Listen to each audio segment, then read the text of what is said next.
Hi all, ನಾನಿವತ್ತು ಇನ್ನೊಂದು home ರೆಮಿಡಿನ ತೋರಿಸ್ತಾ ಇದ್ದೀನಿ ಗ್ಲೋಯಿಂಗ್ ಸ್ಕಿನ್ನಿಗೆ. ಇದಕ್ಕೆ ಬೇಕಾಗಿರೋದು ಎರಡೇ ಇಂಗ್ರೀಡಿಯೆಂಟು. 1 ಟೇಬಲ್ ಸ್ಪೂನ್ ಮುಲ್ತಾನ್ ಮಿಟ್ಟಿ ತೊಗೊಂಡಿದ್ದೀನಿ, ಹಾಗೆ 1 ಟೇಬಲ್ ಸ್ಪೂನ್ ಸೌತೆಕಾಯಿ ರಸ ಅಂದರೆ ಕುಕುಂಬರ್ ಜ್ಯೂಸನ್ನ ತೊಗೊಂಡಿದ್ದೀನಿ. ಇದೆರಡನ್ನೂ ನೀಟಾಗಿ ಪೇಸ್ಟ್ನ ಮಾಡ್ಕೊತಾ ಇದ್ದೀನಿ. ತುಂಬ ದಪ್ಪನೂ ಇರಬಾರ್ದು, ತುಂಬ ತೆಳ್ಳಗೂ ಇರಬಾರ್ದು, ಪೇಸ್ಟು ನಾರ್ಮಲ್ ಆಗಿರಬೇಕು. ಆಮೇಲೆ ಇದನ್ನು ಫುಲ್ ಫೇಸ್ಗೆ ಮತ್ತು ಕತ್ತಿಗೆ ಅಪ್ಲೈ ಮಾಡ್ಕೊತಾ ಇದ್ದೀನಿ. ಇದನ್ನು ನೀವು ವಾರದಲ್ಲಿ 2-3 ಸಲ ಮಾಡೋದ್ರಿಂದ ನಿಮಗೆ ಒಳ್ಳೆ ರಿಸಲ್ಟ್ ಸಿಗುತ್ತೆ. ರಿಸಲ್ಟ್ ಮೀನ್ಸ್ ಡಾರ್ಕ್ ಸ್ಪಾಟ್ಸು, ಆಮೇಲೆ ಸನ್ ಟ್ಯಾನು ಇದೆಲ್ಲ ಕಮ್ಮಿ ಆಗುತ್ತೆ, ಮತ್ತು ಈವನ್ ಟೋನ್ ಆಗುತ್ತೆ ಅಂತ ಹೇಳ್ತೀನಿ. ಇದನ್ನು ನೀವು ಲಿಪ್ಸ್ಗೆ ಮತ್ತು ಐಸ್ಗೂ ಕೂಡ ಅಪ್ಲೈ ಮಾಡ್ಕೊಬೋದು.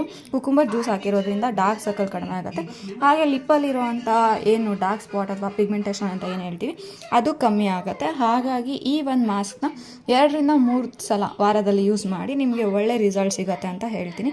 ಇದೇ ಥರ ಹೋಮ್ ರೆಮಿಡಿಗಾಗಿ ನನ್ನ ಚಾನಲ್ನ ಸಬ್ಸ್ಕ್ರೈಬ್ ಮಾಡಿ, ಹೀಗೆ ಸಪೋರ್ಟ್ ಮಾಡ್ತಾಯಿರಿ. Thank you.